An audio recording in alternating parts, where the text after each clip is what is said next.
Clara May Harrison's hands were blue. Not cold. Blue. She'd stopped shivering an hour ago, which meant she was dying. The man who'd paid for her train ticket had taken one look, called her damaged goods, and walked away. Now 3 drunks circled closer, boots crunching through snow, and she couldn't even scream. Her throat had frozen shut. When the tallest one reached for her, a voice cut through the dark like a rifle shot. "Step back." Clara's eyes rolled toward the sound. A man. A child. And for the first time in her 22 years, she prayed someone would actually stay. Before we begin, if stories of second chances and frontier courage speak to your heart, hit that subscribe button. Stay with us until the end. You won't believe how this unfolds. And drop a comment telling me what city you're watching from. I want to see how far Clara's story can travel. Wyoming Territory. Winter 1883. The train platform was little more than frozen planks and a tin roof that rattled in the wind. Clara May Harrison sat on a bench with her hands tucked inside her coat sleeves, her breath coming out in short white clouds. The hem of her dress was stiff with ice where she'd fallen earlier trying to step down from the train car. Her satchel sat beside her, small and pathetic. Everything she owned fit inside it. She'd been sitting there for 2 hours. The man who was supposed to meet her, a Mr. Jack Morrison rancher, widower Presbyterian, had sent a letter 6 weeks ago. The letter had been polite, professional. It said he needed a wife to help with the house and provide companionship. It said nothing about love, which Clara had appreciated. Love was a risk she couldn't afford. But when Jack Morrison stepped off the afternoon train, took one long look at her and said, "You're not what I ordered," Clara realized she'd been a fool to hope for anything else. "I sent a photograph," she'd said quietly. That photograph lied. Her face had burned. She'd wanted to say the photograph was 4 years old, before her stepfather had blackened her eye so badly it never sat quite right again. She'd wanted to say she'd lost weight, because she'd been saving every penny for the ticket west. But she said nothing, because women like her didn't get to defend themselves. Jack Morrison had adjusted his hat, glanced once more at her thin frame and crooked face, and said, "I'll wire the agency for a refund." Then he'd walked away. And Clara had stayed on that bench because where else was there to go? Now the sky was dark. The station master had locked up an hour ago. And the 3 men across the platform were getting braver. "She ain't got nowhere to go," one of them said loud enough for her to hear. "Maybe she's waiting for us." Another laughed. Clara kept her eyes on the ground. She'd learned young that looking at men like that only made things worse. The tallest one stood. His boots were loud against the frozen wood. Clara's chest tightened. She thought about running, but her legs wouldn't move. Fear had a way of pinning you down. "You lost, girl." She didn't answer. "I'm talking to you." He was close enough now that she could smell the whiskey. Her hands curled into fists inside her sleeves, but she knew it wouldn't matter. She'd fought before. She always lost. The man reached out. "Step back." The voice came from behind him, low and sharp. The drunk froze. Slowly he turned. A man stood just beyond the lamplight, tall and broad-shouldered snow clinging to the brim of his hat. In his arms, bundled in a wool coat too big for her, was a little girl. She couldn't have been more than 8. Her eyes were dark and serious, and she watched everything without making a sound. "We got no trouble with you, Cooper," the drunk said, but he took a step back. "Then keep it that way." The other 2 men stood grumbling, but they didn't approach. The tall man, Cooper, ignored them. He walked straight to Clara, his boots steady and sure. "You the bride Jack Morrison left here?" Clara nodded. Her voice wouldn't work. Cooper crouched down so they were eye level. Up close she could see the lines around his eyes, the silver starting at his temples.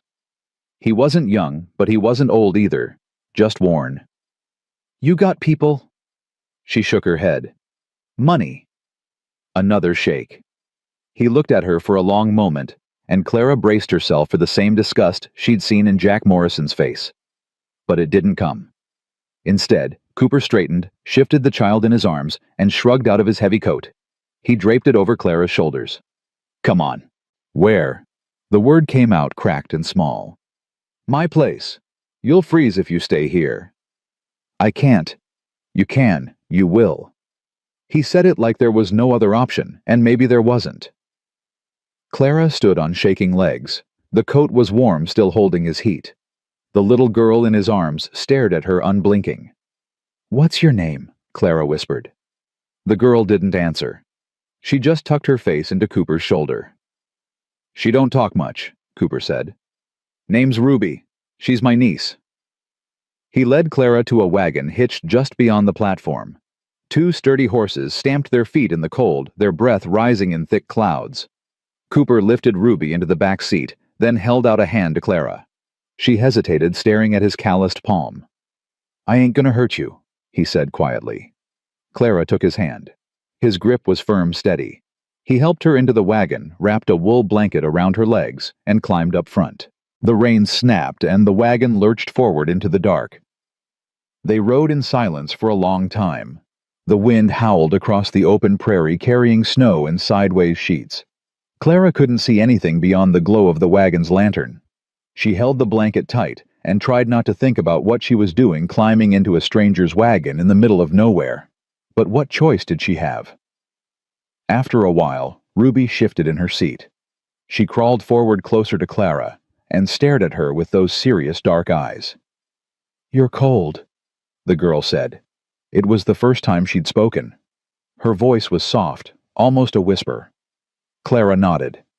A little. Ruby reached into her coat and pulled out a small cloth doll, worn and faded. She held it out. She keeps me warm, Ruby said. Clara's throat tightened. She took the doll gently, and Ruby climbed into her lap, without asking, curling up like a cat. Clara wrapped her arms around the child, and for the first time in hours, she felt something other than cold. Cooper glanced back once, his expression unreadable, then turned his eyes back to the road. The cabin appeared suddenly a dark shape against the white hills. Smoke rose from the chimney, and a single lantern glowed in the window. Cooper pulled the wagon up to the porch and climbed down. He lifted Ruby first, then turned to help Clara. Inside, the cabin was small, but clean. A wood stove burned in the corner, filling the room with blessed heat. There was a table, 2 chairs, a rocking chair by the fire. A narrow hallway led to what Clara assumed were bedrooms. Sit, Cooper said, nodding toward the rocker. Clara sat. Ruby climbed into her lap again, still holding her doll. Cooper moved around the cabin with quiet efficiency. He stoked the fire, filled a kettle with water, set it on the stove. He didn't speak, and Clara didn't either. She just held Ruby and let the warmth seep into her bones. When the water was hot, Cooper poured it into a chipped mug and handed it to her. Drink. Clara wrapped her blue fingers around the mug. The heat hurt, but she didn't let go. Cooper pulled out the other chair and sat across from her. He took off his hat, set it on the table. His hair was dark blonde, longer than was fashionable. He studied her the way a man studies a horse he's thinking of buying. What's your name? Clara. Clara May Harrison. Where you from? Pennsylvania. Coal country. Family. Clara hesitated. My mother remarried. Her husband didn't want me around. That was the polite version. The truth was uglier. Cooper nodded slowly. Jack Morrison's a fool. Clara blinked. What? He was looking for a showpiece. Someone to trot out at church socials. You ain't that. No, Clara said quietly. I'm not. Good. Showpieces don't last out here. He leaned back in his chair. I got a proposition. Clara's stomach tightened. She knew what men meant when they said that. Cooper must have seen it in her face, because he held up a hand. Not that. I need help with the house and with Ruby. I'll pay you a fair wage, give you room and board. You stay through the winter, and come spring, I'll stake you enough to get wherever you want to go. No strings. Clara stared at him. Why? Because you need help and I need help. Seems fair? You don't know me. I know you got nowhere else to go. I know you're scared, but you ain't stupid because you didn't run off into the snow. And I know Ruby likes you, which is more than I can say for most folks." He glanced at the child who had fallen asleep in Clara's lap. "She lost her mama a year ago. My sister. Her daddy didn't want her, so I took her in. She ain't spoke more than 10 words to anyone since." Clara looked down at Ruby's peaceful face. "She spoke to me. I noticed." "Mr. Cooper." "Nate. Just Nate." "Nate." Clara swallowed hard.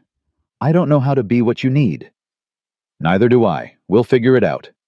He stood, picked up his hat. "There's a spare room down the hall. It's small, but it's warm. Ruby sleeps in the room next to it. I'm across the hall. You need anything, you holler." Clara nodded, too overwhelmed to speak. Nate crossed to her, gently lifted Ruby from her lap, and carried the sleeping child down the hallway. Clara heard a door open and close, then his boots on the wooden floor. He reappeared a moment later. "Get some sleep," he said. "We'll talk more in the morning." He disappeared into his own room and shut the door. Clara sat alone by the fire for a long time, holding the empty mug. She didn't cry. She'd learned young that crying didn't fix anything. But something in her chest, something that had been clenched tight for years, loosened just a little. She stood, walked down the hallway, and found the spare room. It was barely bigger than a closet, with a narrow bed and a single window. But the quilt was thick and the walls didn't shake in the wind. Clara lay down fully clothed and pulled the quilt to her chin. Through the thin walls, she could hear Nate moving around in his room, the creak of floorboards, the rustle of fabric. Then silence. She closed her eyes. For the first time in months, she slept without nightmares. Morning came cold and gray.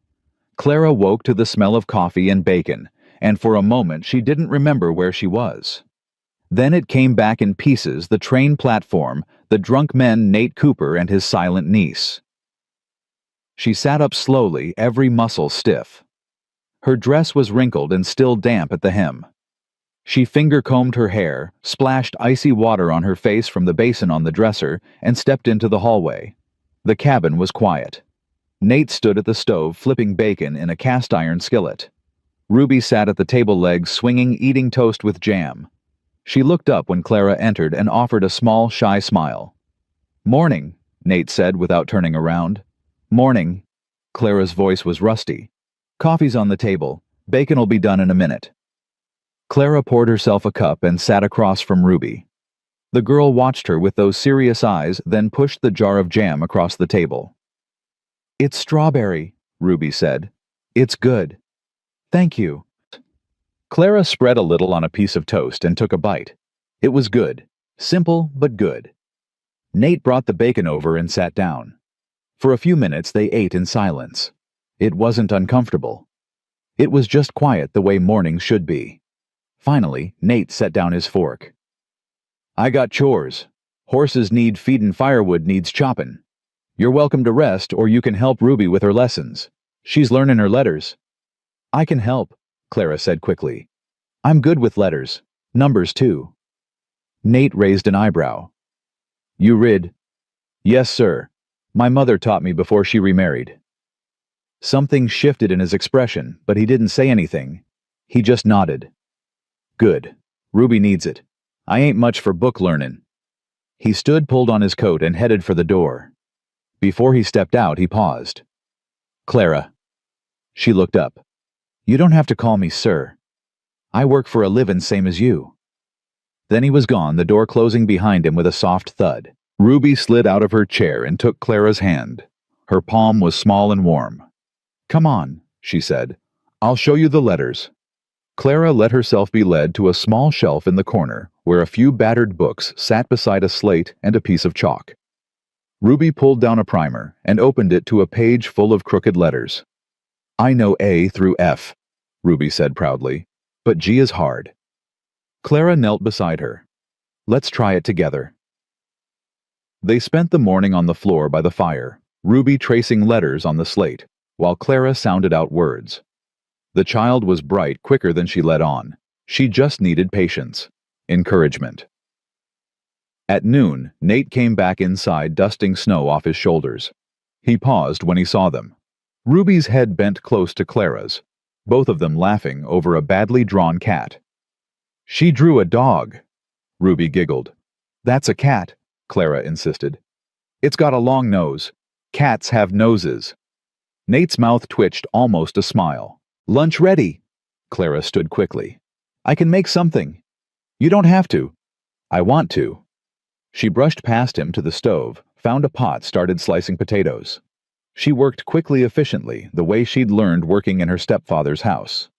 Nate watched her for a moment, then sat down beside Ruby. Show me your letters. Ruby held up the slate. Nate studied it, nodded. That's good work, Rubes. The child beamed. By the time Clara had stew simmering on the stove, it was snowing again.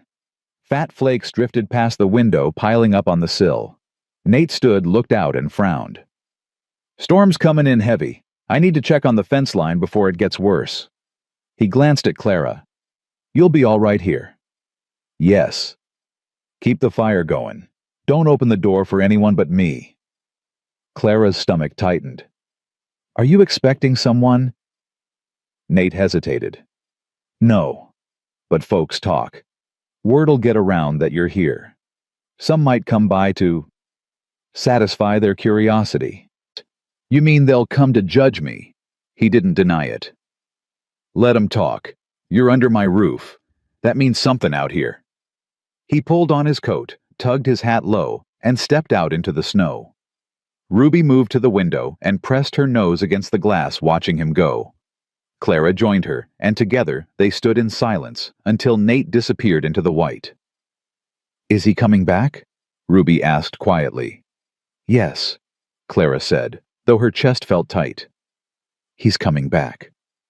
But as the snow fell harder and the wind began to howl, she wondered if she was telling the truth. The wind screamed against the cabin walls. Clara stood at the window watching the snow erase the world. Nate had been gone for 2 hours, maybe 3.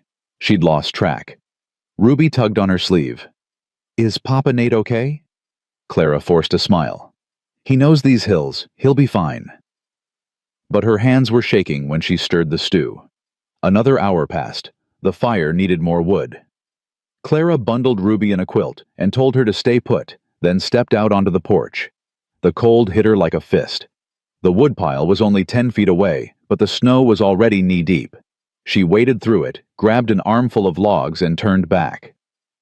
That's when she saw him. A figure stumbling through the white, hunched against the wind. Clara's heart lurched. She dropped the wood and ran her boots, sinking with every step. Nate! He looked up. His face was gray, his lips blue. Blood darkened his left sleeve. Clara grabbed his arm and pulled it over her shoulders. He was heavy, all muscle and bone, but she dragged him forward. 1 step. 2. The porch stairs seemed impossible, but she got him up, got him inside, slammed the door against the wind. Ruby screamed. It's okay, Clara gasped. He's okay. But he wasn't. Nate collapsed onto the chair, breathing hard. His coat was torn at the shoulder, and when Clara peeled it back, she saw the gash. Deep, ragged, barbed wire maybe. Ruby, get me clean rags, the white ones in the chest. The child ran. Clara's hands moved fast, unbuttoning Nate's shirt, pulling it away from the wound. He hissed in pain. Sorry, she whispered. I've had worse. His voice was rough but steady. Ruby came back with the rags. Clara folded one, pressed it hard against the wound. Blood soaked through immediately. She pressed harder. You need a doctor. Can't get one in this storm. Then I'll do it. Nate's eyes met hers. You know how? I watched my grandmother stitch up my uncle after a mine collapse. I was 12. Clara's jaw tightened. I can do it. She sent Ruby for the sewing kit, for whiskey, for more rags. The child moved like a shadow, quick and silent. Clara boiled water, threaded a needle with steady hands, even though her heart was hammering. This is gonna hurt, she said. Nate nodded. He took a long pull from the whiskey bottle, then gripped the edge of the table. Clara poured whiskey over the wound. Nate's whole body went rigid, but he didn't make a sound.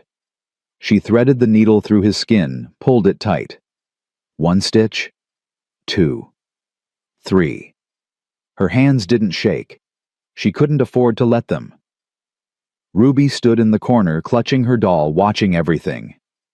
"Talk to me," Nate said through gritted teeth. Clara blinked. "About what?" "Anything. Just talk." So she did. She told him about Pennsylvania, about the mines that ate men alive, about her grandmother, who knew every herb that grew in the hills. She told him about the first time she'd sewn up a wound, how her hands had shaken so bad she'd had to start over twice. "They don't shake now," Nate said. "No." Clara tied off the last stitch. "They don't." She wrapped the wound in clean cloth, tied it tight. Nate sagged back in the chair, his face pale, but his eyes clear. "Thank you." Clara nodded. She couldn't speak. The fear was catching up to her now, making her chest tight. Ruby crept forward and climbed into Nate's lap, careful of his shoulder. She pressed her face against his chest. "You scared me," she whispered. "I'm sorry, Rubes." He wrapped his good arm around her. "I'm okay now." Clara turned away, busied herself cleaning up the blood. Her hands were shaking now that it was over. She heard Nate's voice behind her, low and gentle, talking to Ruby. Heard the child's soft responses. When she turned back, Ruby was asleep in his arms. "I'll take her to bed," Clara said quietly. Nate nodded. He stood slowly wincing and followed Clara down the hall. She pulled back Ruby's quilt, and Nate laid the child down gently. Ruby didn't wake. Clara tucked the blanket around her, smoothed her hair. In the hallway, Nate leaned against the wall. He was breathing harder than he should be. "You need to rest," Clara said. "I need to check the horses first." "The horses are fine. You're not." "Clara, sit down before you fall down." He stared at her for a moment, then laughed. It was a short, surprised sound. "Yes, ma'am." She helped him to his room, helped him out of his boots. He sat on the edge of the bed, and Clara knelt to check the bandage. Blood had seeped through, but not much. "It'll hold," she said. "But you need to keep still tonight." "I will." He caught her wrist gently. "You did good today." Clara looked up. His face was close, his eyes tired but warm. Something flickered in her chest, unfamiliar and terrifying. She pulled away. "Get some sleep." She closed his door and leaned against it, breathing hard. Her hands were shaking again. She pressed them flat against her thighs until they stopped. The storm raged all night. Clara didn't sleep. She kept the fire going, checked on Ruby twice, stood outside Nate's door 3 times without knocking. At dawn, the wind finally died. Clara made coffee, started breakfast. When Nate appeared in the doorway, dressed and moving carefully, she wanted to yell at him for being up. But she just poured him a cup and set it on the table. "How's the shoulder?" "Sore. But I'll live thanks to you." Ruby stumbled out of her room, rubbing her eyes. She saw Nate and ran to him, wrapping her arms around his waist. He winced, but didn't push her away. "I'm okay, Rubes. Promise." They ate breakfast in quiet. Outside, the world was white and still. Clara washed the dishes while Nate pulled on his coat. "Where are you going?" "Horses still need feedin'. Fence still needs fixin'." "Not with that shoulder." "I've got another one that works just fine." Clara dried her hands. "Then I'm coming with you." Nate frowned. "You don't have to." "You can't lift anything heavy." "I can." She pulled on the coat he'd given her that first night. It still smelled like him, like leather and wood smoke.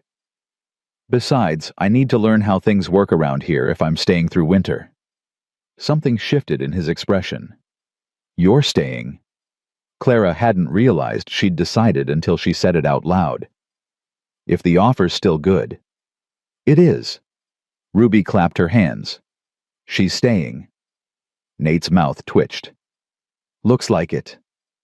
They worked side by side all morning. Clara hauled water while Nate fed the horses. She learned their names: Buck Sam Daisy, and a mean-tempered mare called Duchess, who tried to bite her twice. Nate showed her how to check their hooves, how to spread the hay so they didn't fight over it. "You're a quick learner," he said. "I have to be." He looked at her for a long moment. "Why'd you really come west?" "Clara." She kept her eyes on the horse. "I told you, my stepfather. That's part of it, but there's more." Clara's hand stilled. She thought about lying, but what was the point? He'd see through it. "He hit my mother," she said quietly. "For years. She never fought back. Never left. One night he came after me instead and I fought. Broke his nose with a fire poker." She swallowed hard. "He said he'd have me arrested. Said no one would believe me. So I ran." Nate didn't speak. He just moved closer, rested his hand briefly on her shoulder. The weight was warm solid. "He was wrong," Nate said. "I believe you." Clara's throat tightened. She nodded, not trusting her voice. They worked until noon, then trudged back to the cabin. Ruby had the table set, the stew reheated. She'd even drawn a picture, 3 stick figures holding hands. "That's us," Ruby announced. Clara stared at the drawing. Her chest ached. That afternoon, a knock came at the door. Nate tensed. He glanced at Clara, then crossed to the window. "It's Maggie Wilson, from town." He opened the door. A woman stood on the porch, 50-something, sturdy as an oak tree. She wore a man's coat and carried a covered basket. "Nate Cooper, you let a girl freeze at the station and didn't tell anyone?" "Word travels fast," Nate said dryly. "It's a small town. Move aside. I want to meet her." Maggie swept past him, her sharp eyes landing on Clara. She looked her up and down, and Clara braced herself for judgment. Instead, Maggie smiled. "You're the one who stitched him up last night." Clara blinked. "How did you—" "Doc Rigsby came by my place this morning. Said Nate should be laid up for a week with that wound, but he saw him out feeding horses at dawn. Only way that happens is if someone patched him good." Maggie set the basket on the table. "Brought you some supplies. Flour, sugar, real coffee. Nate drinks that weak swill that tastes like dirt." "It's not that bad," Nate muttered. "It's terrible." Maggie turned back to Clara. "You got a name?" "Clara. Clara May Harrison." "Well, Clara May Harrison, you picked a hard man to work for. He don't talk much and he's stubborn as a mule. But he's decent. More decent than most." She lowered her voice. "You in trouble?" Clara's breath caught. "What? Are you running from something? Someone—" Maggie's eyes were kind but sharp. "I ain't judging. Half the women in this territory are running from something. Just need to know if trouble's gonna follow you here." Clara glanced at Nate. He stood by the door, his expression unreadable. "My stepfather," Clara said quietly. "But he doesn't know where I went. I made sure of it." Maggie nodded. "Good. Then you'll do fine." She pulled a wrapped bundle from the basket. "This is for Ruby. Hair ribbons. Every girl needs something pretty." Ruby took the ribbons with wide eyes. "Thank you, Miss Maggie." "You're welcome, darlin'." Maggie patted her head, then headed for the door. She paused beside Nate. "Town's gonna talk. You know that. Let 'em. Mrs. Howell's already stirring the pot, saying Clara's a loose woman, that you're harboring sin under your roof." Nate's jaw tightened. "Martha Howell wouldn't know sin if it bit her." "Maybe not. But she's got the preacher's ear." Maggie glanced back at Clara. "You'll have to come to town eventually. Face 'em down. Show 'em you're respectable." "I'm not sure I am," Clara said quietly. Maggie laughed sharp and sudden. "Respectability's overrated. Just be strong. That's what matters out here." She tipped her hat to Nate. "Take care of that shoulder. And take care of her. She's braver than she looks." Then she was gone, the door closing behind her with a soft thud. Nate turned to Clara. "You don't have to go to town if you don't want to. I'll have to eventually. Might as well get it over with." "Not yet. Wait till the talk dies down." "It won't die down. You know that." Clara straightened her shoulders. "I've been judged before. I'll survive it again." Nate studied her, and something like respect flickered in his eyes. "All right, Sunday. We'll go to church. Show him you're here to stay." Clara's stomach twisted, but she nodded. Sunday. That night, after Ruby was in bed, Clara sat by the fire mending one of Nate's shirts. He sat across from her, oiling a bridle, the leather creaking softly in his hands. "You don't have to do that," he said. "I know." Clara bit off the thread, tied it. But it needed doing. He was quiet for a while. Then, "My wife died 3 years ago. Childbirth. The baby didn't make it either." Clara's hands stilled. "I'm sorry." Her name was Sarah. She was kind, patient, everything I'm not. He set the bridle aside. "Ruby's my sister's girl. Emma died of fever last winter. Ruby's father didn't want her, said she reminded him too much of his dead wife. So I took her." "You didn't have to." "Yeah, I did." Nate looked at her. "She's blood. That matters." Clara thought of her own mother, who'd chosen a violent man over her daughter. "Not always." "No," Nate agreed. "Not always." They sat in silence, the fire crackling between them. Clara felt something shifting, some wall crumbling. She didn't know if that was good or dangerous. "Why'd you really bring me here?" she asked quietly. "You could have sent me to Maggie's boarding house. Could have given me money for a train ticket east." Nate leaned forward, elbows on his knees. "Because Ruby looked at you and smiled. She ain't smiled at anyone since her mama died. And because—" He stopped, shook his head. "Because what?" "Because you were dying on that bench and I couldn't walk away." His voice was rough. "I tried. Got halfway down the street and turned around. Couldn't do it." Clara's chest tightened. "You don't know me."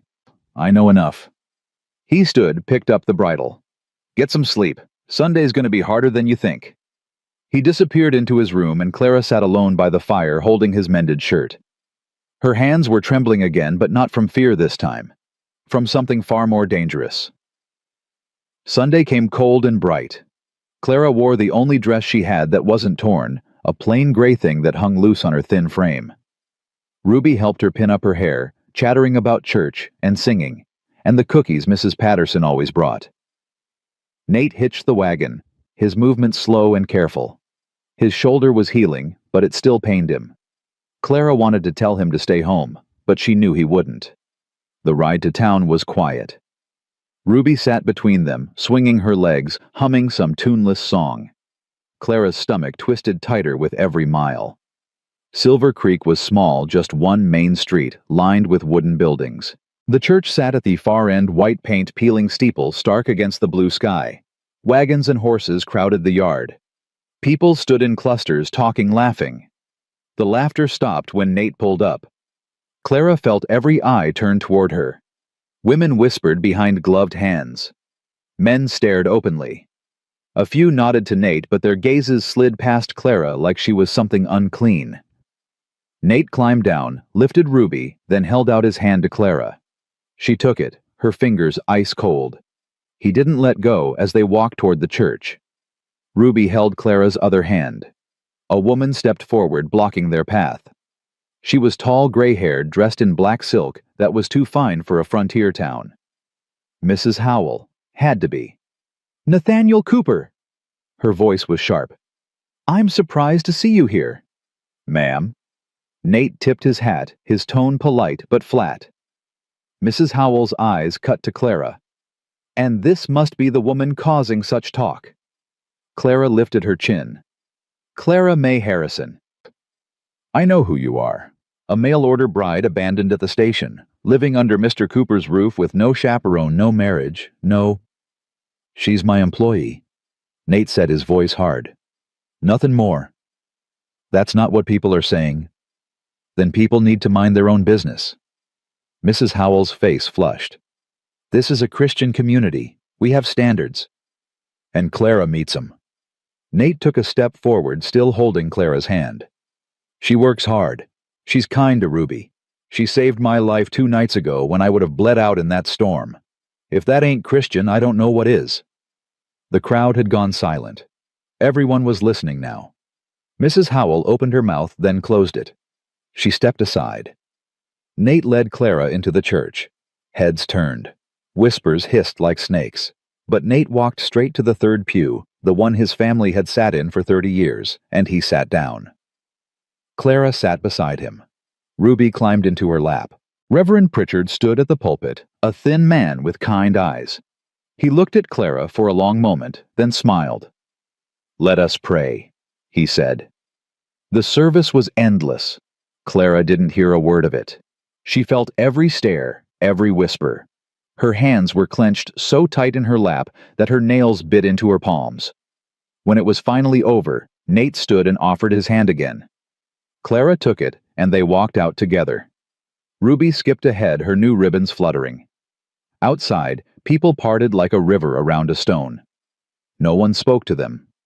No one except Maggie Wilson, who clapped Clara on the shoulder and said, "Well done, girl," and Reverend Pritchard, who shook Clara's hand and said, "Welcome to Silver Creek, Miss Harrison.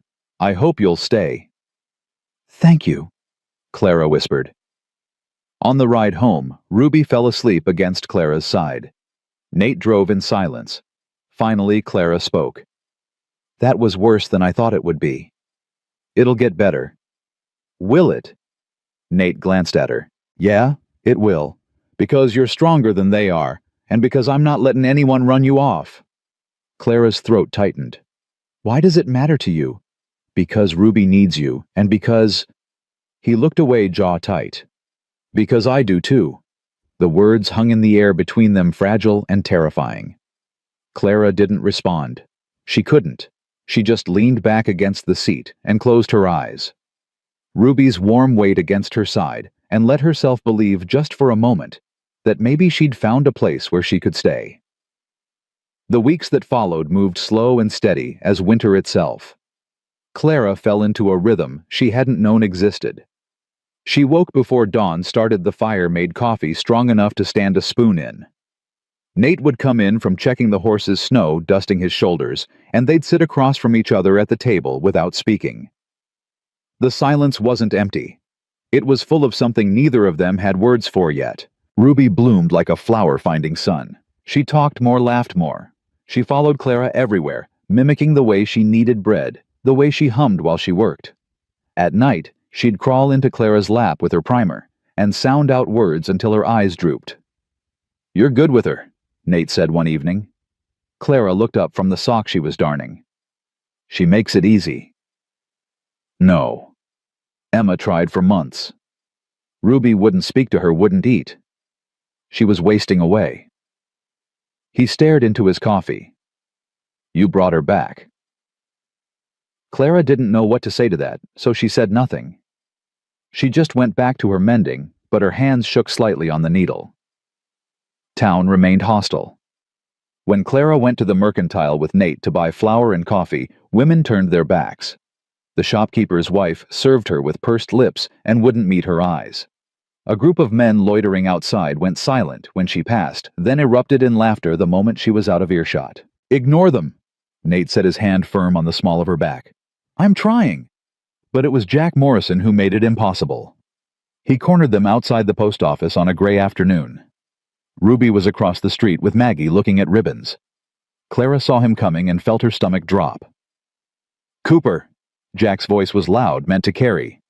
"Got a minute?" Nate turned slowly. "Morrison?" Jack's eyes slid to Clara, and something ugly twisted in his expression. "I hear you're keeping house for him now. Convenient." "Watch your mouth," Nate said, his voice dropping low.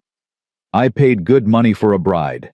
Agency won't refund me, says the contract's fulfilled since she made it here alive." Jack stepped closer. "I'm thinking maybe I got a legal claim. I paid for her. She's mine." Clara's blood went cold. "I'm not property."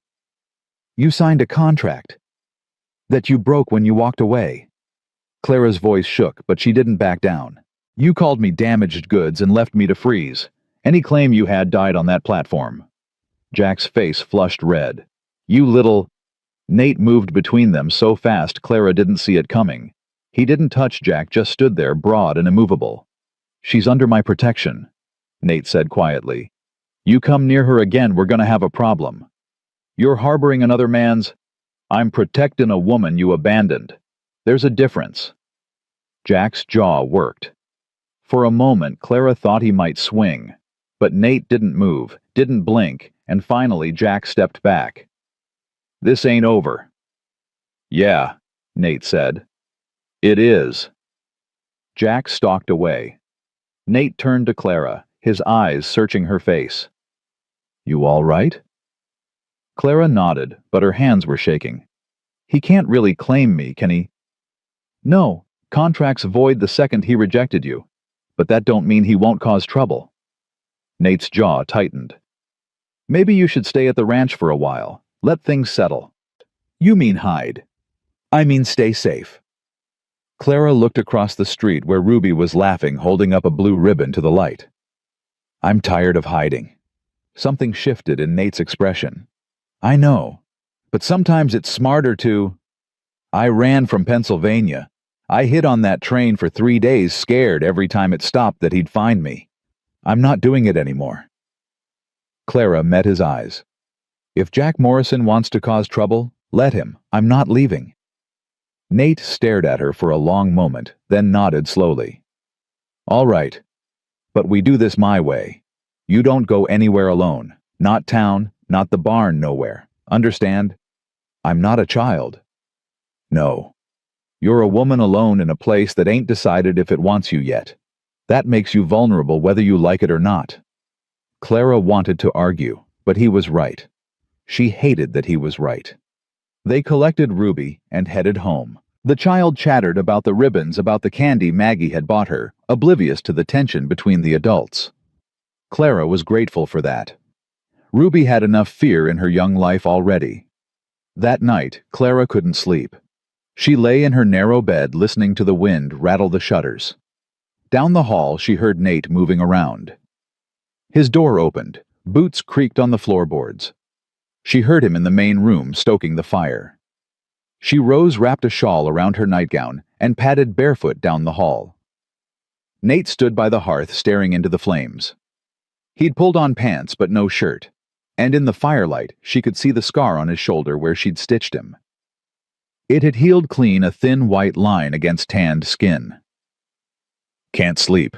He asked without turning. No. He glanced at her, then quickly away. You should go back to bed. So should you. Can't. He poked at the fire, sending sparks up the chimney. Keep thinking about Morrison, about what he might do. Clara moved closer, the floorboards cold under her feet. You think he'll come here? I think he's the kind of man who don't like losing, even when he threw away what he lost. Nate set the poker down. I've known Jack Morrison since we were boys. He's got a mean streak. His first wife left him, took their kid, and ran off to California. He blamed her, told everyone she was faithless. But I knew her. She was a good woman, quiet, always had bruises she tried to hide. Clara's chest tightened. He hit her. Yeah.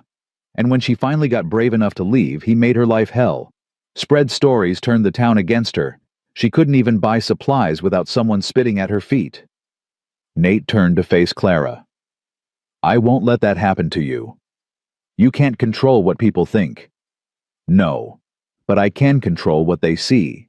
And what they see is you working hard, taking care of Ruby, being respectable. He took a step closer. I can make it clear that anyone who disrespects you disrespects me. That'll just make them talk more. Let them talk. Talk's just noise. His voice softened. I meant what I said before. I'm not letting anyone run you off. Clara looked up at him, and something in her chest cracked open. Why do you care so much? Nate's jaw worked. He looked away, then back. Because when I pulled you off that bench, you were already half gone. I could see it in your eyes. You'd given up. And then I brought you here and you fought. You kept fighting, even when the town turned on you, even when Morrison tried to claim you. You're stronger than you know, Clara. And I... He stopped, shook his head. You what? I ain't good with words. Sarah used to say I had the emotional range of a fence post. He gave a bitter laugh. But I know what it feels like to be alone in a crowded room. I know what it's like to lose something and think you'll never find it again. And I know that since you came here, this place feels less empty. Clara couldn't breathe. Nate. I'm not saying it right. I'm not asking for anything. I just need you to know that you matter. To Ruby. To me. You matter. The words hung between them like something fragile and precious. Clara wanted to reach for him, wanted to close the distance, but fear held her back. Fear that if she let herself want this, it would be taken away. Everything always was. I should go back to bed, she whispered. Nate nodded. He didn't move. Clara turned and walked back down the hall. She climbed into bed and pulled the quilt to her chin, but sleep wouldn't come. She lay in the dark listening to Nate move around the main room and wondered what it would be like to not be afraid anymore. 3 days later, trouble came. Clara was in the barn feeding the chickens when she heard horses, multiple horses coming fast. She dropped the feed bucket and ran to the barn door. 6 men rode into the yard, Jack Morrison at the lead. Nate stepped out of the cabin rifle in hand. Ruby appeared behind him, her face pale. Stay inside, Nate said without turning. Ruby didn't move. Jack dismounted, and the other men followed. Clara recognized 2 of them from the train station, the drunks who'd circled her that first night. Her stomach clenched. Cooper. Jack's voice was cold. We need to talk. Then talk. The town council met last night. There's been complaints about your situation here. Unmarried woman living under your roof, no chaperone. It ain't proper. That's my business, not the council's. It's the town's business when it affects our reputation. We got families here. We got standards. Jack crossed his arms. Council voted. Either you marry the girl proper or she leaves. You got 1 week to decide. Nate's grip on the rifle tightened. You got no authority to make that demand. Don't I? I'm a council member. So's Henry Phelps and Thomas Wade, all standing right here. Jack jerked his head toward the other men. We speak for the town, and the town says this situation ends. Clara stepped out of the barn. I'll leave. Every head turned. Clara, no. Nate started. I won't be the reason you lose your standing in this town. I'll go. I'll find work somewhere else. Where? Jack sneered. Who's gonna hire a used-up mail-order bride with no references? You'll end up in a crib in some mining camp flat on your back for anyone with $2. Nate moved so fast, the rifle was at Jack's throat before anyone could blink. Say another word. Nate said, his voice deadly quiet. I dare you. Jack went still. The other men shifted hands, moving toward their guns. The air crackled with violence, waiting to break. Nate, please. Clara's voice cut through the tension. It's not worth it. Yes, Nate said, not taking his eyes off Jack. It is. Ruby's voice, small and frightened, came from the cabin door. Papa, Nate, don't. Nate heard her. Clara saw it in the way his shoulders tensed, the way his jaw clenched. Slowly he lowered the rifle. Jack stumbled back, his face red. You're crazy, Cooper. Maybe, but I'm also a dead shot, and you're standing on my property making threats. That gives me the right to defend what's mine. She ain't yours. Isn't she? Nate glanced at Clara, something fierce and protective burning in his eyes. She's lived here for 6 weeks. She's cared for my niece, kept my house, saved my life. Far as I'm concerned, that makes her more mine than she ever was yours. Jack's hands balled into fists. 1 week, Cooper. Marry her or send her away. If you don't, the council will force the issue. How you gonna come onto my land and drag her off? If we have to. The threat hung in the air like smoke. Finally, Jack turned and swung back onto his horse. The other men followed. They rode out without another word, but Clara could feel their eyes on her, cold and judging.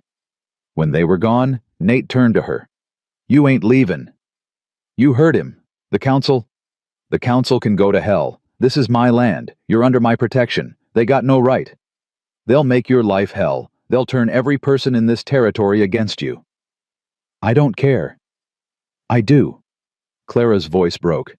I won't let you sacrifice everything because of me. Then marry me. The words hit like a punch. Clara stared at him, sure she'd misheard. What? Nate set the rifle aside and moved closer. Marry me. Not because they're forcing us, because it's the only way to keep you safe. If you're my wife, they can't touch you. That's not a reason to get married. It's reason enough. No, it's not. Clara's chest ached. You don't love me. You don't even know me. I know you're brave. I know you're kind. I know Ruby loves you and He stopped, jaw tight. I care about you. That's enough to build on. Is it? My marriage to Sarah wasn't a love match. Not at first. Her father owed my father money, so they arranged it. We grew to care for each other over time. We were happy. Or happy enough. His voice roughened. I ain't offering you romance, Clara. I'm offering you safety. A name. A place to belong. If that's enough, then say yes. Clara couldn't speak. She wanted to say yes so badly it hurt. But she remembered her mother's marriage, the way love had twisted into violence, the way belonging had become a cage. I need to think, she whispered. Nate nodded. He looked disappointed, but not surprised. You've got a week. But Clara, whatever you decide, you ain't leaving this ranch. I'll fight every man in that town before I let them force you out. He turned and walked back into the cabin. Ruby still stood in the doorway, tears streaming down her face. Are you leaving? The child asked. Clara knelt and pulled her close. I don't know, sweetheart. I don't know. That night, Clara sat at the table with a piece of paper and a pencil. She drew a line down the middle. On one side, she listed reasons to leave, protect Nate's reputation, avoid forced marriage, maintain independence. On the other side, reasons to stay. Ruby needs me nowhere else to go. I'm tired of running. She stared at the paper until the words blurred. Ruby crept out of her room and climbed into Clara's lap. Don't go. Ruby. Please, I'll be so good. I'll do all my letters and I won't complain about baths, and I'll eat my vegetables even when they're mushy. Just please don't go. Clara's eyes burned. It's not about you being good. Then what? It's complicated. Are you scared? Clara looked down at the child's serious face. Yes. Of Papa Nate. No. Of wanting to stay too much. Ruby frowned, thinking hard. Then she said, Mama used to say that sometimes the scariest thing is also the rightest thing. She said brave isn't not being scared. Brave is being scared and doing it anyway. Clara's throat closed. Your mama was a smart woman. She was. Ruby wrapped her arms around Clara's neck. Please be brave. Clara held her until she fell asleep, then carried her back to bed. When she returned to the table, she picked up the paper and tore it in half. The lists didn't matter. Her heart had already decided. She just had to find the courage to say it out loud. The next morning, Clara found Nate in the barn mucking out stalls. He looked up when she entered, his expression carefully neutral. I'll do it, she said. He straightened. Do what? Marry you, if the offer's still good. Something flickered across his face, too quick to name. It is. But I have conditions. His eyebrows rose. Conditions. I need my own space, my own room. I can't. She took a breath. I need time. Before anything. Physical.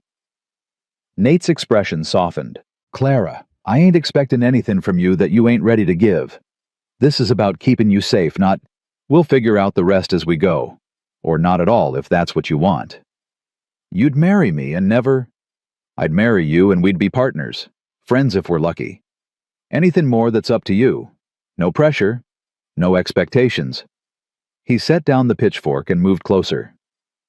I just need to know you'll stay. That Ruby won't lose another person she loves. Clara's eyes stung. I'll stay. Then we'll get married. This Sunday. In front of the whole town. We'll show Jack Morrison and his council that they don't get to decide our lives. What about what you want? What if you meet someone you actually love? I did love someone. She died. And I've made peace with that. Nate's voice was steady. I ain't looking for another great love, Clara. I'm just looking for someone to stand beside me and help me raise that little girl. You do that better than anyone I've ever met. That's enough for me. Is it enough for you? Clara thought about her mother, about the women in her old town who'd married for love and ended up broken. She thought about Maggie Wilson, who'd told her that respectability was overrated, but survival was everything. She thought about Ruby, who'd begged her to be brave. "Yes," she said. "It's enough." Nate held out his hand. Clara took it. His grip was warm, steady, and for the first time in her life, she thought maybe a promise didn't have to end in pain. "I'll ride into town today," Nate said. "Talk to Reverend Pritchard. We'll do it simple. Just us, and Ruby, and whoever wants to show up. The whole town will show up. They won't want to miss the spectacle. Then we'll give 'em one." His mouth quirked in something almost like a smile. "You ready for that?" Clara squared her shoulders. "I've survived worse." "Yeah," Nate said quietly. "You have." Sunday came too fast. Clara wore the gray dress, again washed and mended. Maggie had brought her a posy of dried wildflowers tied with ribbon. Ruby wore her best pinafore and clutched her doll like a lifeline. The church was packed, every pew filled. Clara walked down the aisle on Nate's arm, feeling every eye, every whisper. Jack Morrison sat in the back, his face like stone. Mrs. Howell sat up front, her expression pinched and sour. Reverend Pritchard stood at the altar, his kind eyes steady on Clara.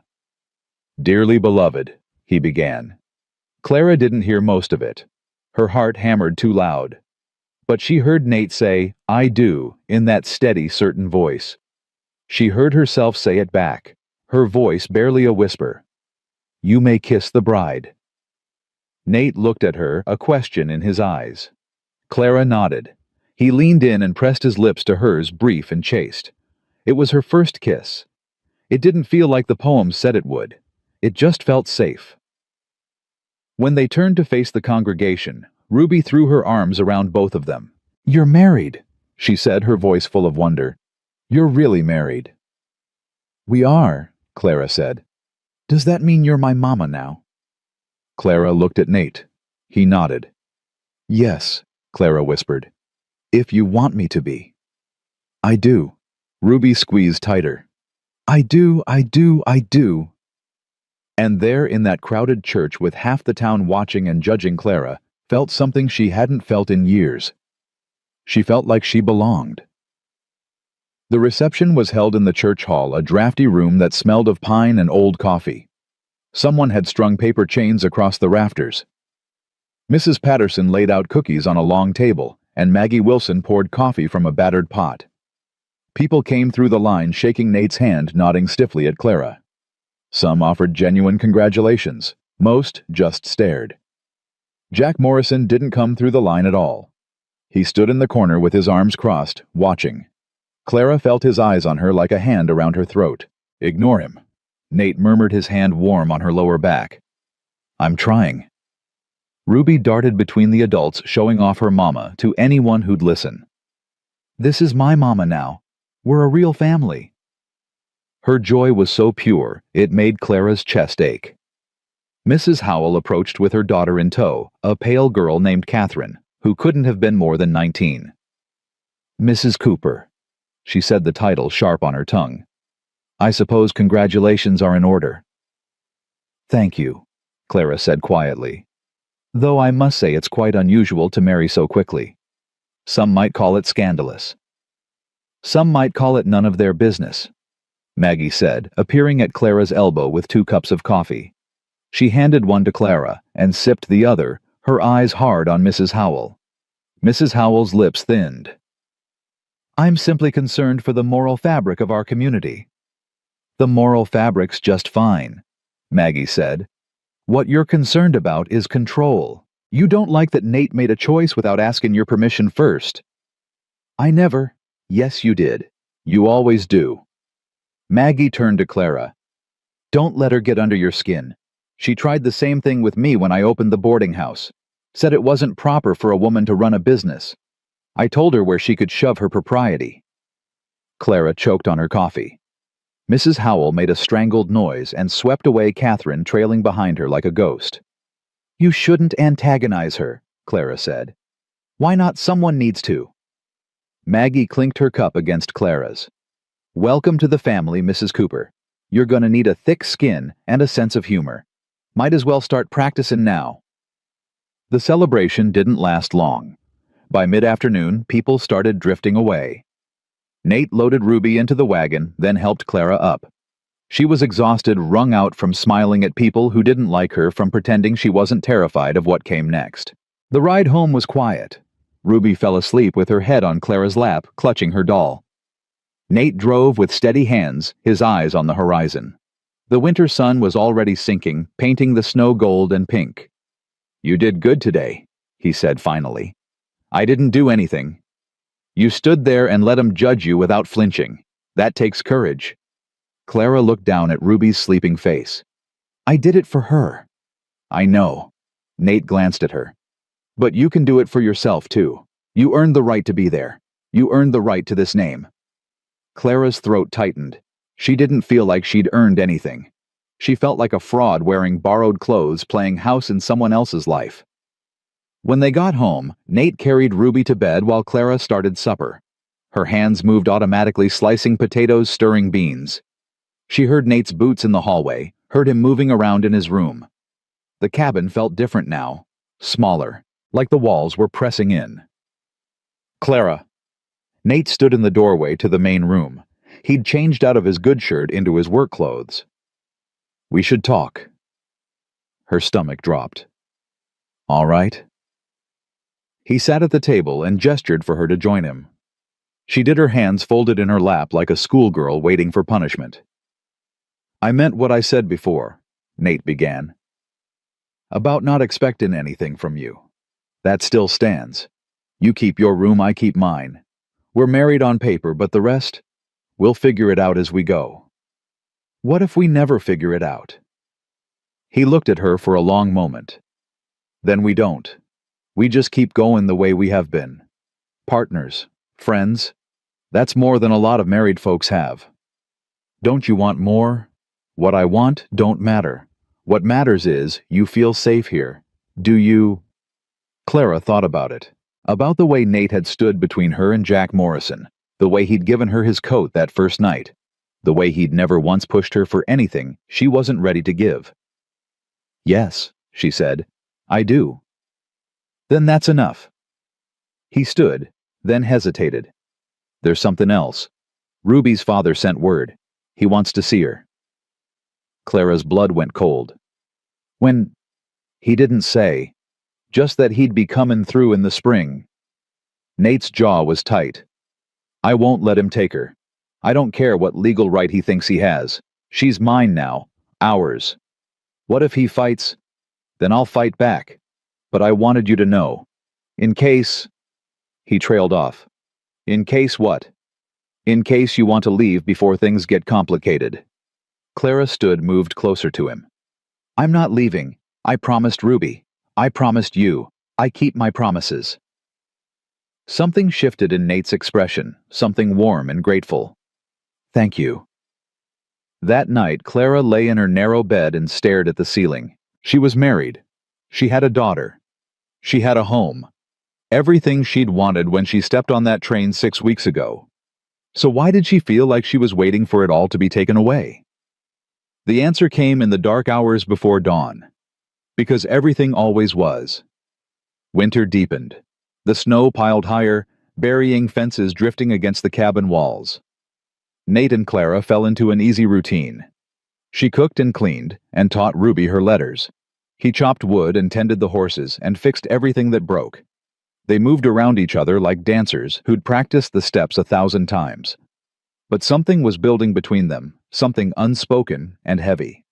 Clara felt it in the way Nate's hand lingered when he passed her the coffee pot, in the way his eyes followed her across the room.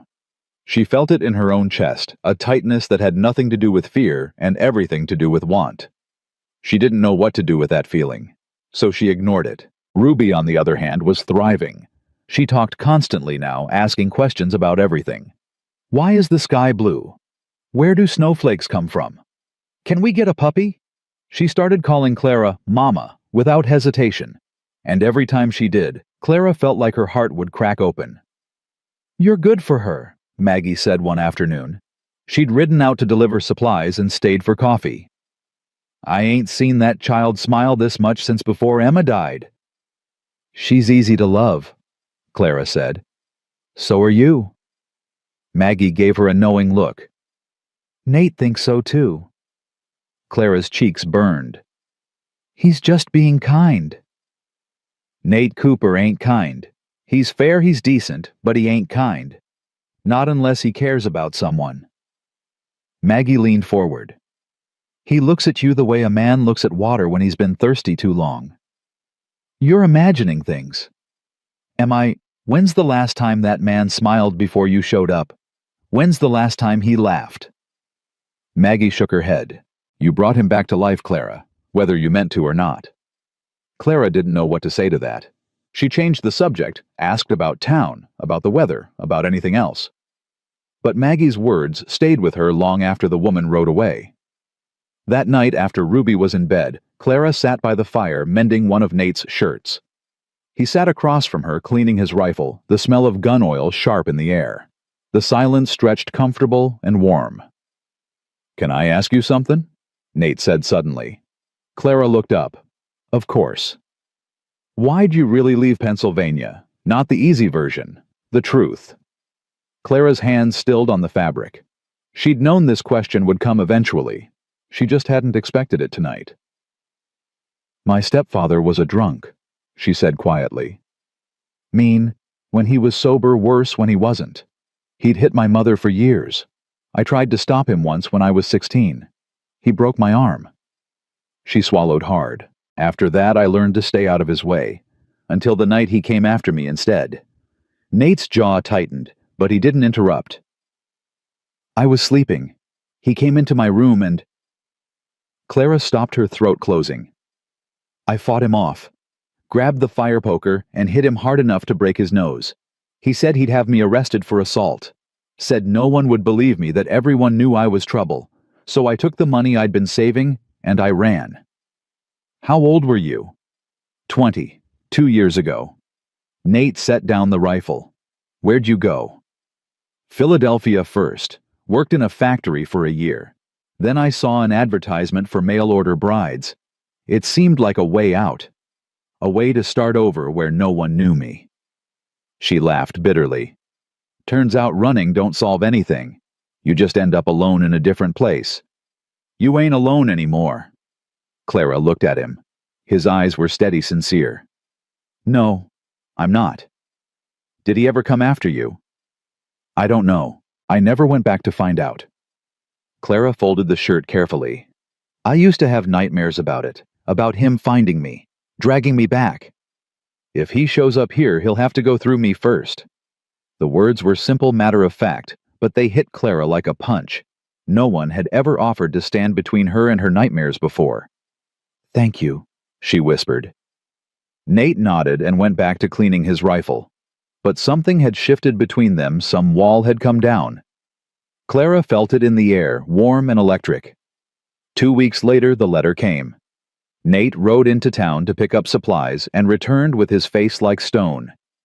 He handed Clara an envelope, official-looking, with a lawyer's return address. "What is this?" "Read it." Clara's hands shook as she unfolded the paper. The words blurred, then sharpened.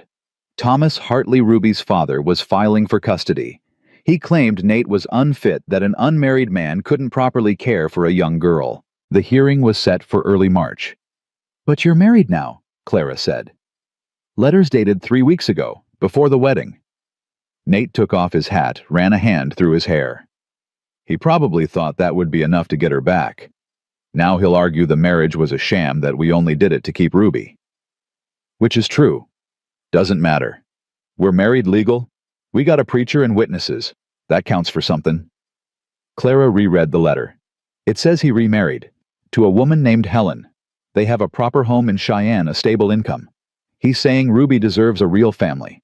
She has a real family. Us. Nate's voice was hard. "I'm not giving her up, Clara.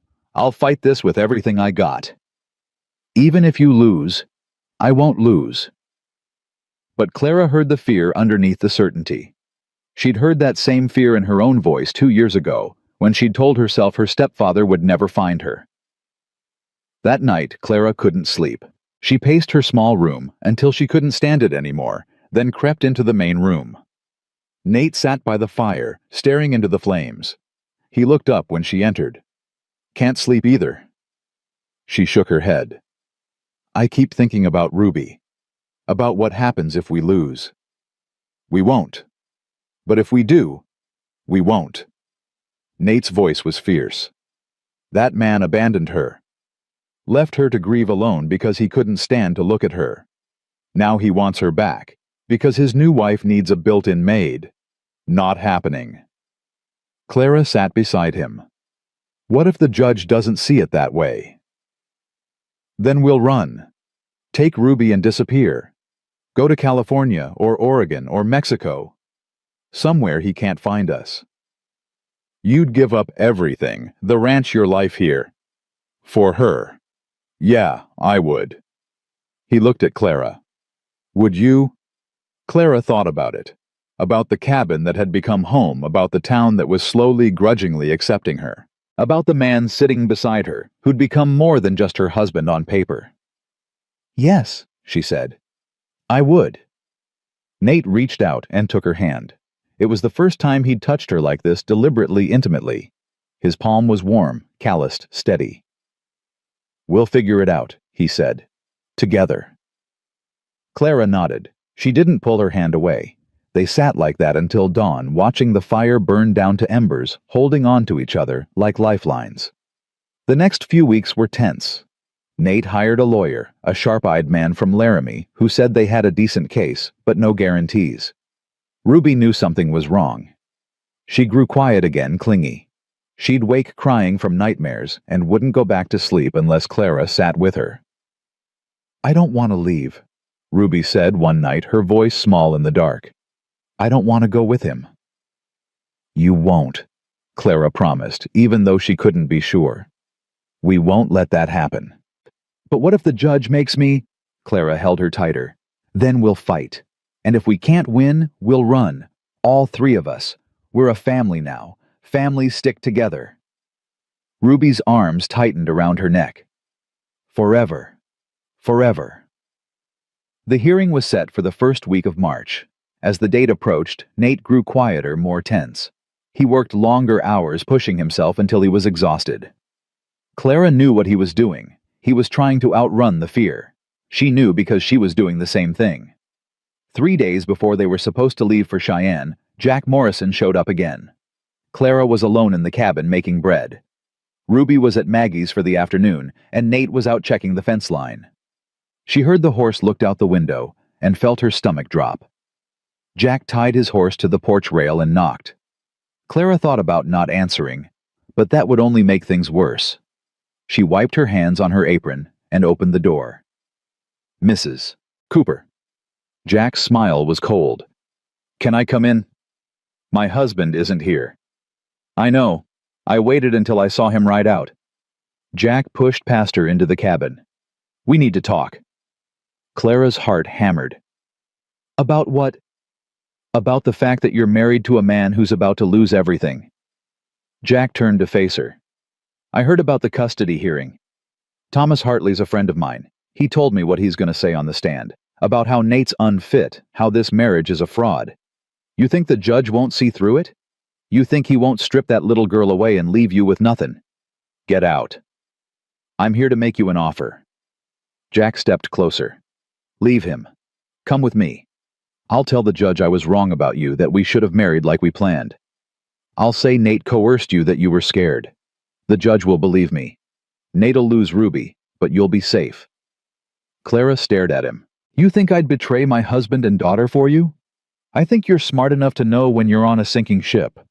Jack's voice hardened. "You came here with nothing. You leave with nothing. Or you leave with me, and at least you got a future. Your choice." "I already made my choice. Now get out of my house." Jack's expression turned ugly. "You think Nate loves you? He married you because he needed a nanny. That's all you are, a servant with a ring. The second Ruby's gone, he won't need you anymore." The words hit like a slap, but Clara didn't flinch. "You don't know him. I know men like him, honorable men who keep their promises even when they regret them. He'll keep you around out of duty, but he'll never love you. Not like I could. You don't love me either. You just want to win. Jack grabbed her arm, his grip bruising. I'm trying to help you. Let go of me. Not until you listen. The door slammed open. Nate stood in the doorway, his rifle leveled at Jack's chest. Take your hands off my wife. Jack dropped Clara's arm and stepped back, his face pale. I was just... Get out. Nate, I was offering her a way out. I said get out. You got 3 seconds before I pull this trigger. Jack held up his hands and backed toward the door. This ain't over. Yeah, Nate said quietly. It is. You come near my wife or my daughter again, I'll kill you. That clear enough? Jack's face flushed red, but he didn't argue. He pushed past Nate and mounted his horse, riding off at a gallop. Nate lowered the rifle and turned to Clara. Are you hurt? No. But her hands were shaking. Nate crossed to her, set the rifle aside, and gently touched her arm where Jack had grabbed her. Bruises were already forming. His jaw tightened. I should have shot him. I'm glad you didn't. He threatened you. He was desperate and stupid. Clara looked up at him. He said you don't love me. That you only married me because you needed a nanny. Nate's expression went carefully blank. Is that what you think? I don't know what to think. He was quiet for a long moment. Then he said, Jack Morrison don't know a damn thing about what I feel. Neither does anyone else in this town. They see what they want to see. But you should know better. What does that mean? It means I don't do things halfway. When I made you my wife, I meant it. Not just on paper. I meant it here. He pressed his hand over his heart. Maybe it started as convenience, but it ain't that anymore. Hasn't been for a while. Clara's breath caught. Nate, I ain't expecting you to say it back. I know you got reasons to be careful to hold back, but I need you to know that when I stand in that courtroom and tell the judge you're my wife, I ain't lying. You are, in every way that matters. Tears burned Clara's eyes. I don't know how to do this. I don't know how to let someone care about me without waiting for it to turn into something ugly. Then we'll learn together. He cupped her face gently, his thumb brushing away a tear. I ain't him, Clara. I ain't your stepfather or Jack Morrison or anyone else who hurt you. I'm just a man trying his best not to mess this up. Clara closed her eyes, leaning into his touch. I'm scared. So am I. His voice was rough. But I'd rather be scared with you than safe alone. She opened her eyes and found him watching her with an intensity that stole her breath. Slowly giving her time to pull away, he leaned down and kissed her. Not the brief chaste kiss from their wedding, but something real. Something that tasted like promise and hope, and the beginning of something neither of them had words for yet. When he pulled back, Clara was trembling. Not from fear, from something else entirely. We're gonna be okay, Nate said. All 3 of us. I promise you that. Clara wanted to believe him. And for the first time in her life, she thought maybe she could. The courthouse in Cheyenne was a brick building that smelled like old paper and fear. Clara sat on a wooden bench outside the courtroom, her hands folded tight in her lap. Ruby sat beside her, small and silent, clutching her doll. Nate stood by the window, his jaw set, his eyes fixed on something outside that Clara couldn't see. Their lawyer, Mr. Brennan, paced the hallway, his boots clicking against the floor. Remember what I told you. Answer the questions directly. Don't volunteer information. And whatever you do, don't lose your temper. Nate nodded without turning around. The door opened and a clerk appeared. The judge is ready. Clara's stomach dropped. She stood, her legs shaky. Ruby grabbed her hand, holding tight. It's gonna be okay, Mama, Ruby whispered. Clara wished she believed it. The courtroom was smaller than she'd expected. Judge Morrison, no relation to Jack, sat behind a high desk, his face weathered and stern. Thomas Hartley sat at the plaintiff's table with his lawyer, a polished man in an expensive suit. Beside Thomas sat a woman Clara assumed was Helen, his new wife. She was pretty young, with nervous hands that twisted a handkerchief. Nate, Clara, and Mr. Brennan took their seats at the defense table. Ruby sat between them, her doll pressed to her chest. Judge Morrison banged his gavel. Let's begin. Mr. Hartley, you're petitioning for custody of your daughter, Ruby Louise Hartley. State your case. Thomas's lawyer stood. Your Honor, my client is Ruby's biological father. He has remarried and established a stable home in Cheyenne. He's seeking to reclaim his daughter from an arrangement that was never meant to be permanent. Mr. Cooper was granted temporary guardianship, is that correct? Yes, Your Honor. Temporary. After the death of Mr. Hartley's first wife, he was grieving and felt unable to care for a young child.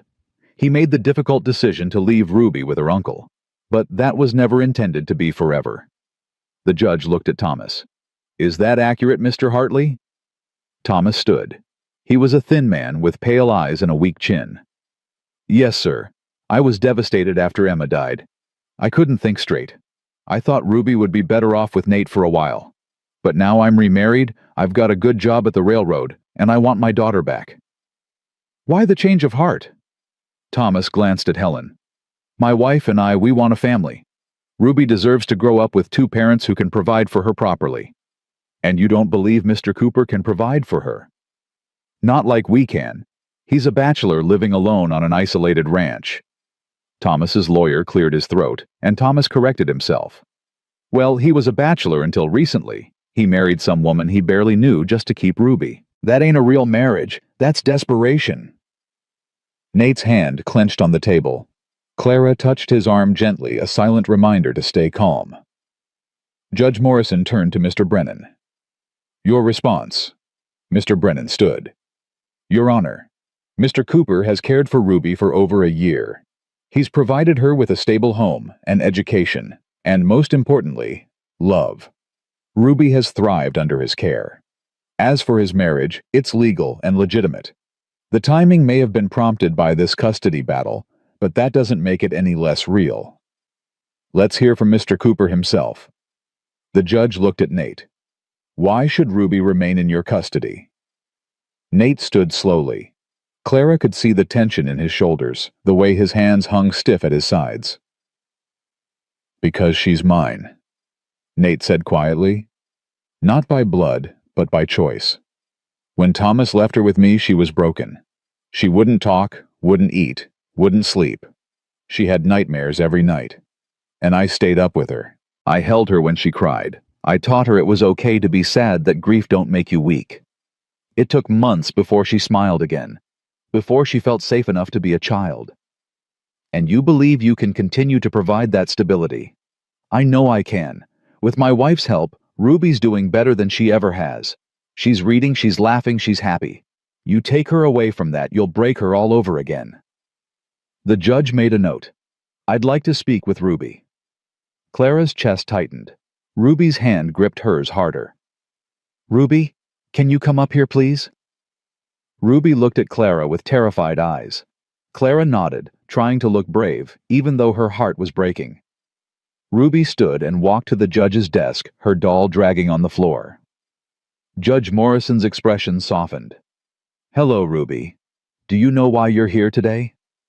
Ruby nodded. Your father wants you to come live with him and his new wife. Do you understand that?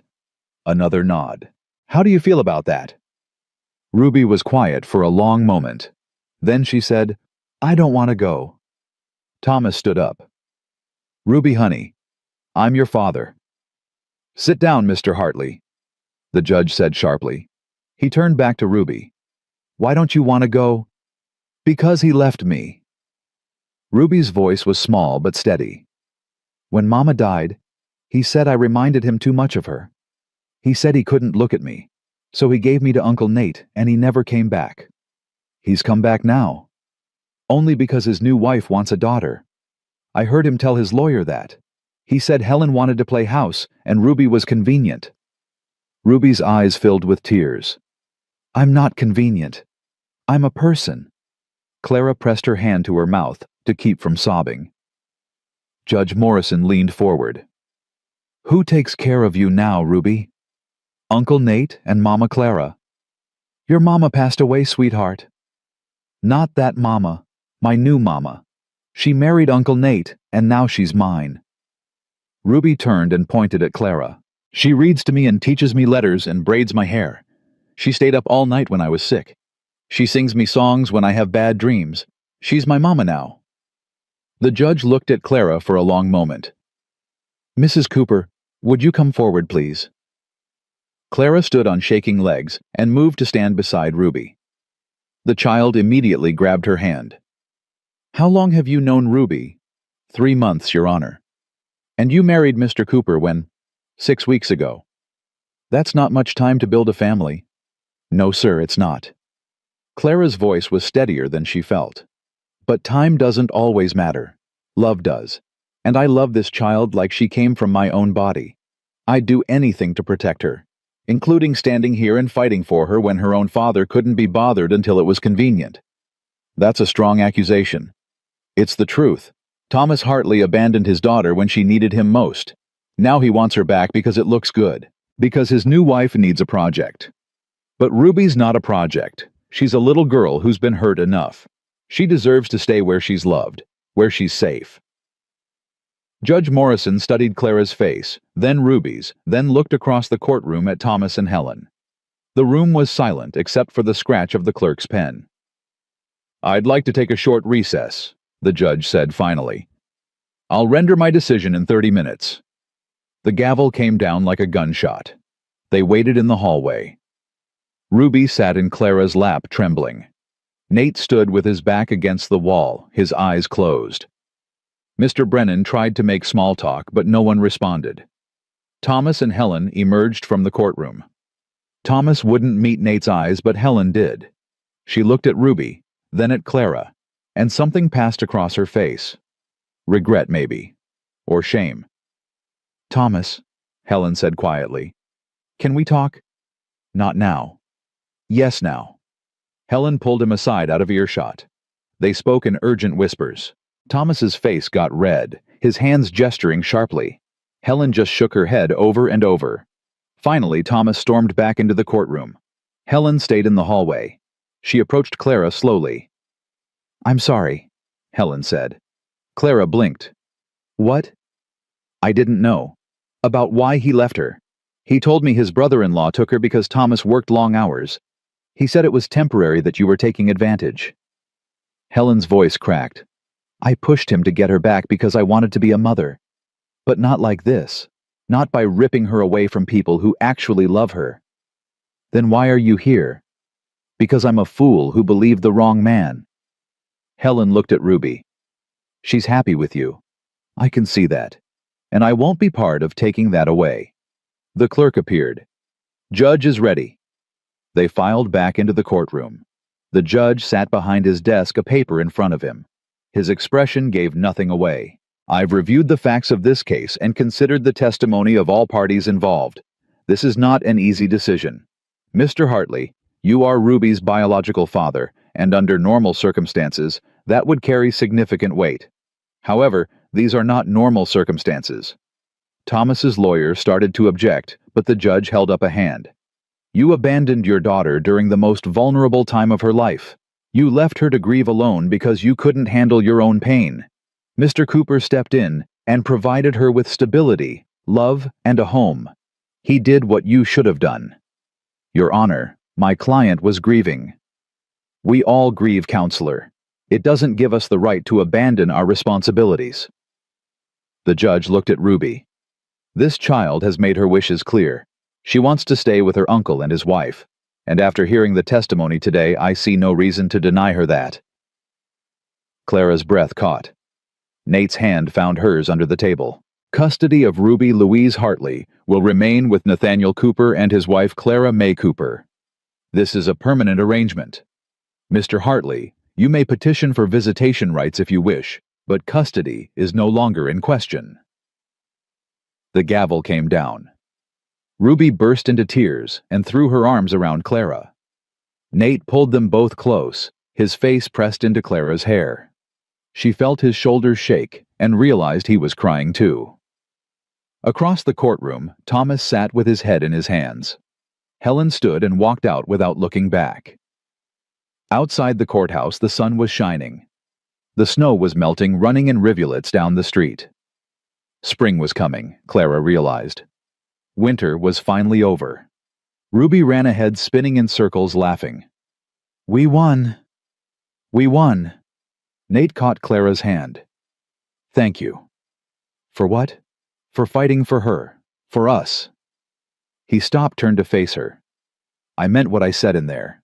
You're her mother now. Not because a judge said so, but because you chose her. You chose us." Clara looked up at him, this man who'd saved her life in more ways than one. "You chose me first. Best decision I ever made." He kissed her right there on the courthouse steps, and Clara kissed him back. It wasn't their first kiss, but it was different. It was a promise. A beginning. They stayed in Cheyenne that night at a small hotel. Ruby fell asleep between them, her face peaceful for the first time in weeks. Clara lay awake, listening to her breathe, feeling Nate's warmth on her other side. "You still awake?" Nate whispered. "Yeah." "What are you thinking about?" "That I'm happy, and I'm not used to that." Nate propped himself up on one elbow, careful not to wake Ruby. "Get used to it, because I plan on making you happy for a long time." Clara smiled in the dark. "Is that a promise?" "It's a guarantee." The ride home took 2 days. They stopped at Maggie's first, and the woman nearly crushed them all in a hug when she heard the news. She baked a cake, opened a bottle of wine she'd been saving, and toasted to family, the kind you choose and the kind that chooses you back. When they finally reached the ranch, Clara stood on the porch and looked out at the land stretching white and endless under the stars. The cabin glowed warm behind her smoke, curling from the chimney. Inside, Nate was getting Ruby ready for bed, their voices drifting through the door, easy and familiar. This was hers now. Not borrowed, not temporary. Hers. The weeks that followed were the happiest Clara had ever known. The snow melted, revealing green underneath. Wildflowers pushed through the mud. The horses ran in the pasture, their winter coats shedding. Ruby planted a garden, her small hands covered in dirt, chattering about tomatoes and carrots and sunflowers as tall as the house. Clara and Nate grew closer, the careful distance between them shrinking. He started joining her by the fire at night, reading while she mended, their shoulders touching. She started kissing him goodbye when he left for town and hello when he came home. Small touches became longer ones. Separate rooms became a discussion they both knew was coming, but neither rushed. One evening after Ruby was asleep, Clara found Nate on the porch, watching the sunset paint the mountains gold. "Can I join you?" "Always." She sat beside him, and he pulled her close, his arm around her shoulders. They sat in comfortable silence for a while, listening to the wind in the grass, the distant call of a meadowlark. "I need to tell you something," Clara said finally. Nate looked down at her. "What's wrong?" "Nothing's wrong. Everything's right. That's what scares me." She took a breath. "I'm not used to things being right. I keep waiting for it to fall apart." "It won't." "How do you know?" "Because we won't let it." He cupped her face gently. "Clara, I can't promise you that life won't be hard sometimes. I can't promise we won't fight or struggle or face things that scare us. But I can promise you that I'll be here. Every day, every night, for as long as you'll have me. I'll be here." Clara's eyes burned. "I love you." The words came out without permission, raw and true. Nate went still. "Say that again." "I love you." Clara laughed through tears. "I didn't mean to. I tried not to. But I do. I love you." Nate kissed her deep and fierce and full of everything he couldn't say. When he pulled back, his voice was rough. "I love you too. Have for weeks. Maybe since the day you stitched me up and told me to stop being stubborn. Maybe before that." "Why didn't you say anything?" "Because I was waiting for you. I knew you needed time to trust this. To trust me. I would have waited forever if that's what it took." Clara kissed him again, and this time she didn't hold back. She poured everything into it, all the fear and hope and love she'd been too scared to name. When they finally broke apart, breathless, Nate rested his forehead against hers. "Come to bed with me," he said quietly. "Not because you have to, Because you want to. Clara's heart hammered. I want to. He stood and held out his hand. She took it, and he led her inside down the hallway past Ruby's room, where the child slept peacefully, to his room. Their room now.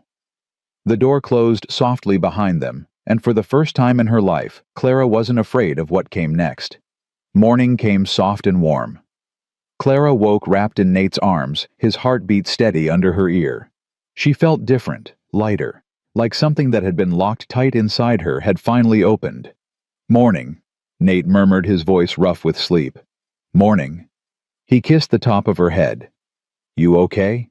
Better than okay. They lay there until they heard Ruby stirring, then rose and dressed, grinning at each other like children with a secret. At breakfast, Ruby looked between them and smiled. You're different today. How so? Clara asked. Happier, both of you. Ruby spread jam on her toast. I like it. Clara met Nate's eyes across the table. He smiled, and she smiled back, and it was enough. The town eventually came around. Mrs. Howell never did, but her opinion mattered less and less. Other women started speaking to Clara at church, inviting her to quilting circles and barn raisings. She made friends slowly, carefully, but she made them. Jack Morrison left town that summer. Rumor said he'd gone to California. No one missed him. Ruby thrived. She grew taller, braver, louder. She still had nightmares, sometimes still missed her mother.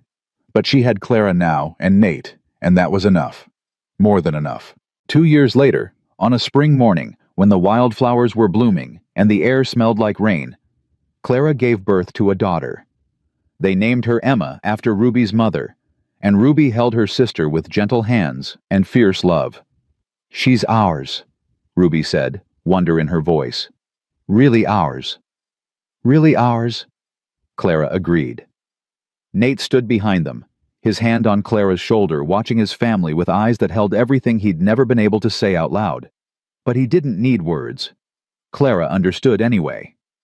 5 years after that, on a cold November evening, Clara stood on the porch and watched Ruby ride toward town with her friends, laughing, confident, whole. Emma played in the yard with the puppy they'd finally gotten, her blonde curls bouncing. Inside, Nate was making dinner, and the cabin smelled like home. Clara thought back to that girl who'd sat freezing on a train platform, terrified and alone, sure she'd die before morning. She'd been so certain that hope was a lie, that happiness was something other people got. She'd been wrong. Mama, Emma called. Come see what Daisy can do. Clara smiled and walked toward her daughter, toward the noise and mess and beautiful chaos of the life she'd built. Behind her, Nate appeared in the doorway, watching them with that quiet smile she'd come to know so well. You coming in soon? He called. In a minute. But she stayed outside a little longer, soaking in the evening light, the sound of her children's laughter, the solid warmth of knowing she was home. Really, truly home. And for the first time in her life, Clara believed it would last. Not because life had suddenly become easy, but because she'd learned something that terrified girl on the platform hadn't known yet, that love wasn't something that happened to you. It was something you built day by day, choice by choice, with someone who showed up even when things got hard. She'd found that someone. She'd found this life. And she was never letting go. Inside the cabin, Nate called her name again, laughter in his voice, and Clara turned toward it like a flower turning toward the sun, her heart full, her fear finally beautifully gone. This was hers. All of it. And nothing, not the past or the future, or anything in between, could take it away. Not anymore. Not ever again.